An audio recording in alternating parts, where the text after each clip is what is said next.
Hello मेरे प्यारे बच्चों, स्वागत है आप सभी का बोर्ड एग्जाम के इस ऑनलाइन लर्निंग प्लेटफॉर्म पे। Today we will discuss class 12th English का पेपर। देखिए, हम आपको बताएंगे आपका इंग्लिश का पेपर कैसे आएगा, इसका पेपर पैटर्न क्या होगा और किस तरीके से आपको पेपर को अटेम्प्ट करना है, पेपर को बाबू हल करना है। तो यह वीडियो आपके लिए बहुत इंपॉर्टेंट होने वाली है। अगर वीडियो अच्छा लगे तो लाइक शेयर कमेंट जरूर करना। देखिए, क्लास 12th का आपका इंग्लिश है, ठीक है। पूर्णांक आपका जैसा कि आपको पता है 100 मार्क्स का है। टोटल 3 घंटा 15 मिनट का ड्यूरेशन है, टाइमिंग है आपको 15 मिनट जो है are allotted to candidate for getting question paper, मतलब रीडिंग क्वेश्चन पेपर को पढ़ने के लिए दिया जाएगा। और ऑल क्वेश्चन आर कंपलसरी, सभी क्वेश्चन को करना अनिवार्य है। Marks are indicated against question, मतलब जो मार्क्स है उसके सामने दिया गया है। अब देखिए सेक्शन ए हमारा क्या कहता है, यहाँ बाबू सेक्शन ए कहता है, देखिए रीडिंग है आपका जो, read the following passage carefully and answer that question, मतलब कि रीड द फॉलोइंग पैसेज को ध्यान से पढ़ना है और आंसर के क्वेश्चन और क्वेश्चन के आंसर देना है। और बाबू क्या करना है, क्वेश्चन के आंसर देना है। अब यहाँ देखिए आपको पेपर को अटेम्प्ट कैसे करना है, पेपर को हल कैसे करना है। अब देखिए जैसा कि आपको लिखा, देखिए लिखा है ए man is gregarious animal living in a society. पहले आपको ना क्या करना है, पहले आपको पैसेज को बाबू नहीं पढ़ना है, पहले आपको पैसेज को नहीं, पहले आपको क्वेश्चंस को पढ़ना है। पहले आपको किसको पढ़ना है, क्वेश्चन को पढ़ना है। और हाँ एक बात और, जो सेंट्रल आइडिया है उसकी ना जो है लिंक जो है, सेंट्रल आइडिया की प्लेलिस्ट की लिंक इस वीडियो के डिस्क्रिप्शन में दे दूंगा, आप वहाँ से जाके सेंट्रल आइडिया को देख सकते हैं। अब देखिए आगे देखिए, आपको पहले पैसेज बाबू नहीं पढ़ना, पैसेज आपको बिल्कुल नहीं पढ़ना, पहले आपको क्वेश्चन पढ़ना है, इसके कीवर्ड पढ़ना है। अब देखिए यहाँ पहले आप क्वेश्चन पे आइए। क्वेश्चन नंबर 1 हमारा क्या कहता है, why is animal called gregarious animal, ठीक है। मतलब ग्रेगेरियस एनिमल क्यों बुलाते हैं आदमी को। वाट, देखिए what crucial role in neighbour play in our lives, ठीक है। How is living, sorry how is loving and neighbour equal to loving God, ठीक है। अब देखिए why is it God to have friendly relations with our neighbours. अब देखिए हमको क्या करना है, हमको पहले अपने क्वेश्चन को पढ़ना है। अब देखिए यहाँ पे एक करके आपको बताता हूँ। जैसे देखिए why is man called gregarious animal, तो यहाँ पे कीवर्ड क्या है, यहाँ पे कीवर्ड है बाबू ग्रेगेरियस एनिमल। आपको ग्रेगेरियस एनिमल जहाँ भी दिखे, ठीक है, पूरे पैसेज में आप तुरंत से उसको अंडरलाइन करिए। अब देखिए हम आते हैं इस पे, हम आते हैं पैसेज पे। अब देखिए ए man is a gregarious animal living in a society, simple सा मिल गया, पहली लाइन में मिल गया। ए man is a gregarious animal living in a society. तो यही उठा के हमको लिख देना है, यहाँ लिखना है। देखिए यहाँ पे ऐसे नहीं लिखना, यहाँ पे लिखना why is man called gregarious animal, तो आपको यहाँ लिखना है बाबू a man is called gregarious animal living in society. A man is called gregarious animal living in society. आपको 3 नंबर पाने से कोई रोक नहीं सकता, ठीक है। आपको पूरे पैसेज को पढ़ना, पहले आपको देखिए, पहले आपको सिंपल सी बात है, पहले आपको क्वेश्चन को पढ़ना है, उसमें कीवर्ड जो मिले, ठीक है, उसको आपको निकालना है। जैसे यहाँ पे कीवर्ड ये हुआ, नेबर्स प्ले हुआ, ठीक है, इसमें लविंग अवर ये हुआ, इक्वल टू गॉड हुआ, ठीक है। 2-2 3-3 कीवर्ड मिल जाएंगे, उसको आपको लिखना है। फिर उसके बाद पैसेज को देखना, जैसे देखिए यहाँ पे क्रूशियल रोल इन, देखिए ये मिल गया, तो यहाँ से उठा के, देखिए यहाँ से उठा के, यहाँ से ये देखिए यहाँ से उठा के इसको लिख देना है बस, और कुछ नहीं करना लिप्स तक, ठीक है। तो सिंपल सी बात है, पहले आपको क्वेश्चन पढ़ना है, फिर उसके बाद पैसेज पढ़ना है, ठीक है। अब देखिए सेक्शन बी आपका क्या आता है बाबू, सेक्शन बी आपका हमारा राइटिंग। सेक्शन बी क्या है बाबू हमारा, सेक्शन बी हमारा राइटिंग है। इसमें देखिए कैसे करना है।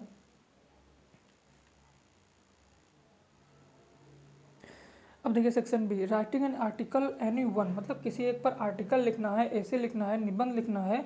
फॉलोइंग इच टॉपिक 100 to 150, मतलब 100 से 150 शब्द में। तो आप मतलब कोशिश करिएगा ना, आप कोशिश करिएगा, यू विल ट्राई कि कम से कम 150 से 200 शब्दों में लिख के आओ, ठीक है। 100 शब्द में नहीं लिखना यार, 100 शब्द मिनिमम नहीं लिखना, आप मैक्सिमाइज करो उसको मैक्सिमाइज करो, ज़्यादा से ज़्यादा शब्दों में लिख के आओगे तो यार 10 मार्क्स का है तो कुछ नहीं तो 8-9 नंबर तो मिलेगा ही, 8-9 नंबर तो मिलेगा ही, इसमें कोई शंका नहीं है। देखिए India a land natural beauty, मतलब भारत में, मतलब नेचुरल ब्यूटी के बारे में लिखना है। जॉइंट फैमिली, ठीक है, जॉइंट मतलब कि जो मिलजुल के रहते हैं उनके बारे में लिखना है। माई प्लान फॉर फ्यूचर, मेरा प्लान क्या फ्यूचर में, मुझे क्या बनना है, मैं क्या करना चाहता हूँ अपने समाज के लिए, अपने सोसाइटी के लिए, अपने देश के लिए, ये सब करना है, ये सब मतलब लिखना है, ठीक है। अब देखिए आप किसी एक टॉपिक पर लिख सकते हैं, you can do write only one, ठीक, you can write only one. अब यहाँ देखिए क्वेश्चन नंबर 3 हमारा क्या कहता है। अब देखिए बाबू क्वेश्चन नंबर 3 क्या कहता है, write a article to editor, ठीक है, टू एनी नेशनल डेली, ठीक है, to show your concern on growing use disposable. अब देखिए इसको आप कर लीजिए, नहीं तो कर लीजिए write a letter to principal school complain against shortage of latest sport. मतलब आपके स्कूल में, आपके कॉलेज में जो स्पोर्ट है, ठीक है, जो खेल है, मतलब जो खेल के सामान है उसमें शॉर्टनेस है, मतलब वो कम है, तो उसके बारे में कैसे, मतलब सर हमारे क्लास में, मतलब हमारे कॉलेज में ये सब चीज़ों का अभाव है, हमें सब चाहिए, ऐसे ऐसे करके लिख सकते हैं। ओनली इंग्लिश में, हिंदी में नहीं हो, तो मैं आपको एक जनरल भाषा में बता रहा हूँ।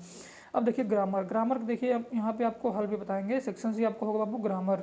देखिए choose the correct option, answer questions. अब देखिए the absence of government is in a country is called, मतलब कि ऑप्शन जहाँ पर सरकार अनुपस्थित हो, जहाँ सरकार उपस्थिति ना हो, अब्सेंस हो, जहाँ पर सरकार क्या हो, अब्सेंट हो, उस देश को क्या कहेंगे, मोनार्ची, पैट्रियार्ची, एनार्ची, मैट्रियार्ची। तो यहाँ पे बाबू होगा हमारा एनआरची। एनआरची क्यों होगा, क्योंकि अराजकता, जहाँ पर सरकार नहीं होती वहाँ अराजकता फैलता है, जहाँ पर सरकार का शासन नहीं होता, जहाँ पर सरकार अनुपस्थित होती है वहाँ पे एनआरची होगा।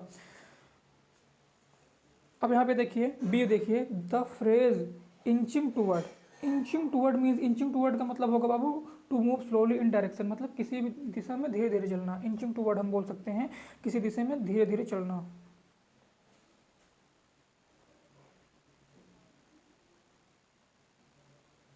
सेक्शन सी देखिए सिनोनिम्स लिखना है मीगर का। अब देखिए यहाँ पे सेक्शन सॉरी सेक्शन सी, हाँ सेक्शन सी है। अब देखिए यहाँ पे डी नंबर, डी देखिए one should do his duty. अब यहाँ पे इरर क्या है, देखिए which word in this sentence is an error, यहाँ पे इरर क्या है, तो जैसा कि आपको पता है बाबू वन शुड, जब वन शुड का यूज़ होता है तो वहाँ पे हिज नहीं वंस ड्यूटी लिखा जाता है। यहाँ पे क्या लिखा जाता है, वंस ड्यूटी। तो यहाँ पे क्या होगा, यहाँ पे हिज जो है वह इरर है, तो हमारा ऑप्शन नंबर 2 हमारा क्या है, गलत है। यहाँ पे ऑप्शन नंबर 2 गलत है। अब देखिए ई, देखिए एंटोनिम ऑफ बारिन, बारिन मतलब होता है उपजाऊ, सॉरी बारिन मतलब होता है बंजर, ठीक है, बारिन मतलब होता है बंजर, तो इनफर्टाइल होगा, इनफर्टाइल, फर्टाइल इनफर्टाइल, ठीक, बारिन, ठीक, बारन का फर्टाइल, इनफर्टाइल, ठीक। अब देखिए क्वेश्चन नंबर 5 है change any one of the following indirect speech. देखिए जैसे आई शुड, मैंने कहा, डोंट वेस्ट योर टाइम, अपना समय बर्बाद मत करो, जैसे आपको पता है यह इम्परेटिव सेंटेंस का है, यह किसका है बाबू, इम्परेटिव सेंटेंस का है। तो आई शुड मतलब सलाह दे रहा हूँ ना यार, मैं एडवाइस दे रहा हूँ, तो I advise to, I advise that, ठीक है। डोंट वेस्ट योर टाइम को क्या कह सकते हैं हम, डू नॉट को नॉट टू लिखते हैं, नॉट टू, ठीक है, दैट नहीं लगेगा। I advised not to, do not को नॉट टू, ठीक है। I advise not to waste your time, you को सेकंड पर्सन ऑब्जेक्ट अनुसार, ऑब्जेक्ट यहाँ मी है तो माई कर दो यहाँ पे, ठीक है, मी मतलब दे नहीं रहता तो यहाँ पे हम मी मान लेते हैं, तो योर को मी के अनुसार होगा हमारा माई, माई टाइम। अब यहाँ देखिए इसमें से केवल एक करना आपको, ठीक है, ए ऑप्शन में से केवल एक करना। अब ये देखिए combine anyone following as direct, यहाँ पे कॉम्प्लेक्स सेंटेंस या कंपाउंड सेंटेंस में दोनों को बदल देना है। Change anyone following as direct, यहाँ पे आपको पैसिव वॉइस करना है या कंपैरेटिव डिग्री में चेंज करना है, ठीक है। अब देखिए करेक्ट एनीवन सेंटेंस, यहाँ पे आपको करेक्ट करना है। देखिए दो वाक्य दिए गए हैं, दो सेंटेंस दिए गए हैं, ये दोनों क्या है, गलत है, ठीक है, यहाँ पे एरर है, तो आपको यहाँ पे क्या करना है, यहाँ बाबू आपको करेक्ट करना है, आपको सही करना है।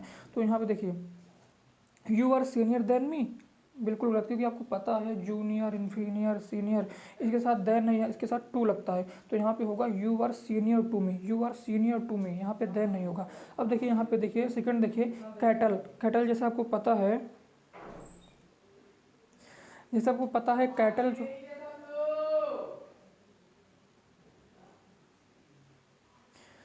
हाँ वो देखिए जैसा आपको पता है कैटल जो है, कैटल क्या है, कैटल हमारा खुद प्लूरल है, तो कैटल के साथ यस लगाना बिल्कुल गलत है, तो यहाँ पे होगा कैटल आर ग्रेजिंग, कैटल मवेशियाँ चर रहे हैं, मवेशी चर रहे हैं। अब देखिए यहाँ पे ई नंबर देखिए use any one of following pairs of word in your own sentence to make different in their meaning clear, मतलब उसका जो पढ़ने का तरीका होगा वह तो सेम होगा, इसे हम होमोफोन बोलते हैं, ठीक है, उसे हम क्या बोलते हैं अंग्रेजी भाषा में, इंग्लिश लैंग्वेज में होमोफोन बोलते हैं। उसका जो मतलब अर्थ होगा वह अलग अलग होगा, लेकिन पढ़ेंगे ना तो हम सेम पढ़ेंगे उसको। देखिए जैसे रिफ्यूज़, रिफ्यूज, सेल, सेल, इसमें से केवल आपको एक करना है, sell, S E double L, cell मतलब होता है बेचना, C E double L, cell मतलब होता है कोशिका। जैसे अब इसको वाक्य प्रयोग भी करना है, ऐसे नहीं करना लिख के चले आना है, मतलब सेल मतलब बेचना लिख दो और फिर सेल मतलब कोशिका, ऐसे नहीं करना। यहाँ पे देखिए इसका वाक्य प्रयोग करना, जैसा आपको हिंदी में पढ़े होंगे आप, वाक्य प्रयोग करना, ठीक है, वैसे ही। तो देखिए जैसे सेल मतलब बेचना होता है, तो कोई एक ऐसा शब्द अंग्रेजी में बनाइए जिसमें बेचना मतलब आए। तो जैसे I want to sell my car, मैं अपना कार बेचना चाहता हूँ, I want to sell my car, I want to sell, S E double L, sell my car. अब देखिए सी ई डबल एल मतलब होता है कोशिका। तो ह्यूमन बॉडी जो मनुष्य का शरीर होता है, human body is made up cell, human body is made of cell, जो मनुष्य का शरीर होता है वह कोशिका से बनी होती है। अब ये क्वेश्चन नंबर 6 हमारा है, translate the following passage in English. देखिए पैसेज दिया गया आपको, इसके लिए 5 मार्क्स मिलेंगे बोर्ड के द्वारा। पैसेज दिया जाएगा, इसमें ये कोई ऐसा नहीं कि यही पैसेज आ जाएगा, लेकिन हाँ पैसेज आपको आएगा एक, और 5 नंबर का आपको मिलेगा। उसके लिए 5 नंबर आपको बोर्ड जो है अवार्ड करेगा। देखिए उन दिनों स्वामी विवेकानंद में, देखिए उन दिनों स्वामी विवेकानंद अमेरिका में एक महिला के यहाँ ठहरे हुए थे, जहाँ वह अपना भोजन खुद बनाते थे। एक दिन भोजन करने जा रहे थे कि कुछ भूखे मतलब बच्चे आकर उनके पास खड़े हो गए। स्वामी विवेकानंद ने अपनी सारी रोटियां उन्हें बच्चों में बांट दिया। देखकर महिला ने उनसे पूछा, आपने सारी रोटियां बच्चों में दे दी, अब आप क्या खाएंगे? उन्होंने मुस्कुरा कर जवाब दिया, ठीक है, उन्होंने मुस्कुराकर जवाब दिया, रोटी तो केवल भूख शांत करने वाली चीज़ है, यह मेरे पेट में नहीं तो उनके पेट में सही। देने का आनंद पाने में आनंद से बढ़कर कुछ नहीं, मतलब कहना चाहते हैं कि देने का आनंद पाने के आनंद से बढ़कर कुछ नहीं है। तो इसको आपको करना, देखिए यार ट्रांसलेशन का सिंपल सा फंडा है, ठीक है। अगर आपका ट्रांसलेशन, आपका वाकैब थोड़ा बड़ा, ठीक है, आपका थोड़ा बहुत वाकैब, और आपका ट्रांसलेशन का जो वो होता है प्रेजेंट पास्ट फ्यूचर का स्ट्रक्चर होता है, अगर आपको ये क्लियर है तो आप ट्रांसलेशन में बिल्कुल नहीं फंसेंगे, इट्स माई गारंटी। देखिए अब सेक्शन डी आपका होगा लिटरेचर पोर्शन, सेक्शन डी बाबू होगा आपका लिटरेचर पोर्शन। अब देखिए answer the following question 40 word, इसके लिए 4 4 मार्क्स दिए जाएंगे, ठीक है, इसके लिए आपको 4 4 मार्क्स दिए जाएंगे। देखिए who are inhabitant of Seemapuri, what do you they for their survival, who was Rajkumar Shukla, what did he going Gandhi ji Champaran, मतलब राजकुमार शुक्ला कौन थे और वह क्या करने, मतलब गांधी जी के, मतलब गांधी जी क्यों ले गए उन्हें, ऐसा करके है, ठीक है। तो ये सब है। देखिए रेड ट्रैप से लिया गया है। अब देखिए why did mister Hamel blame parents and himself for not paying proper attendance to study of French, मतलब कि उन्होंने, मिस्टर हेमल ने पेरेंट्स और खुद पर, ठीक है, क्यों, मतलब कि कहा कि वह प्रॉपर स्टडी नहीं करवा पा रहे थे, क्या मतलब कि फ्रेंच भाषा की, फ्रेंच लैंग्वेज की। अब देखिए क्वेश्चन नंबर 8 हमारा है, answer any one following about 80 word, ठीक है, 80 वर्ड में आपको इसको करना है। अब देखिए यहाँ पे डी पॉटर से लिया गया है, describe the plight of the pickers and the depicted in the lesson lost spring, ठीक है, लॉस्ट स्प्रिंग। अब देखिए क्वेश्चन नंबर 9 हमारा है, read the following state and answer questions, ये आपका 6 मार्क्स है। And the old familiar age my childhood fear but I was said I so Amma, ये जैसा आपको पता है यह किस में से लिया गया है, ये हमारा है अम्मा वाले चैप्टर से है। जो पहला चैप्टर कौन सा है ना, माई मदर एट 66, कमला दास का, उसी से लिया गया है। अब देखिए what did fear that he always painted poet, ठीक है, कि पोएट क्यों मतलब हमेशा मूर्छित रहती थी, पोएटिस का चेहरा क्यों हमेशा मूर्छित रहता था। What did contrast between poet's feeling her word, मतलब विरोध करना है पोएटिस का कि फीलिंग एंड हर वर्ड। और देखिए why did poet's keep on smiling only, मतलब पोएटिस केवल मुस्कुरा क्यों रही थी, ठीक है। अब देखिए यहाँ पे क्वेश्चन नंबर 10 हमारा है, क्वेश्चन नंबर 10 हमारा बाबू है, right and central idea anyone. देखिए 5 सेंट्रल आइडिया, जैसा आपको पता है आपके पोएट्री में बाबू 6 चैप्टर है, इसमें से 5 जो है आपको पढ़ना है, एक जो है 30% सिलेबस में कट गया है, ठीक। तो आपको जो 5 पढ़ना है, जो आपको 5 पढ़ना है वह जो है, पाँचों के सेंट्रल आइडिया इस वीडियो के डिस्क्रिप्शन में दे दूंगा, ठीक है। प्लेलिस्ट बनाई हुई है क्लास 12, देखिए इंग्लिश 12th सेंट्रल आइडिया करके प्लेलिस्ट है, पाँचों सेंट्रल आइडिया वहाँ से बढ़िया से एक्सप्लेन किया हूँ, आप वहाँ से देख सकते हैं, ठीक है। तो देखिए यहाँ पे ना 3, देखिए 5 है ना, 5 है, तो यहाँ पे आप कम से कम 3 सेंट्रल आइडिया कवर करके जाइएगा। 3 सेंट्रल आइडिया अगर आप कवर करके जाते हैं तो 2 तो यार, एक तो लिखना ये फंस जाएगा आराम से, इसमें कोई बाधा होगी नहीं।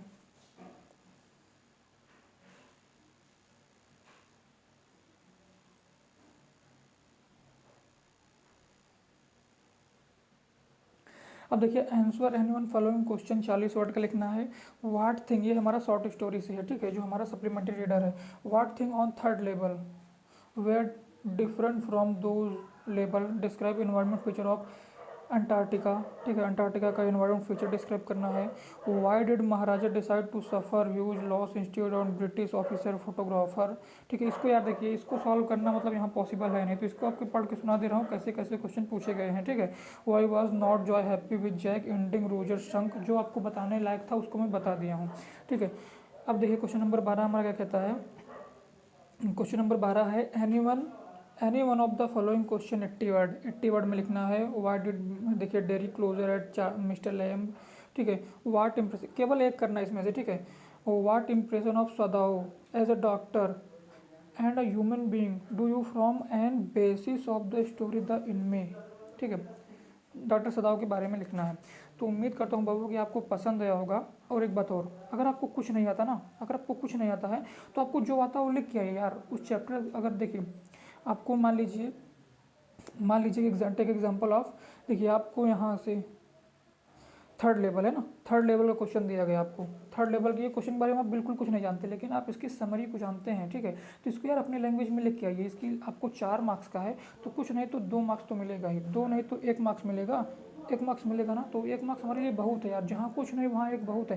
कहते हैं ना बाबू कि डूबते हुए को तिनके का सहारा। तो अगर आप नहीं लिखेंगे तो आपको 0 मार्क्स मिलेगा, अगर आप कुछ भी लिख देंगे तो आपको 1 मार्क्स मिलेगा। तो 1 मार्क्स हमारे लिए बहुत है, जहाँ कुछ नहीं पा रहे थे। मान लीजिए आपका इंग्लिश बहुत वीक है, ठीक है, आप टोटल 100 में से, देखिए 100 में से पासिंग मार्क्स जो होता है बाबू, 100 में से पासिंग मार्क्स होता है 33 नंबर, ठीक है। तो आप मान लीजिए 32 पा रहे हो, ठीक है, टोटल आप 32 नंबर पा रहे हो, ठीक है। अगर आप इसको करके आते हो, 1 नंबर यहाँ मिल गया तो आपका 33 हो गया, तो आप पास हो जाएंगे, ये बात ध्यान दीजिएगा, ठीक है। तो उम्मीद करता हूँ कि वीडियो पसंद आया होगा। वीडियो पसंद आया तो लाइक शेयर कमेंट दबा करना। बहुत बहुत धन्यवाद।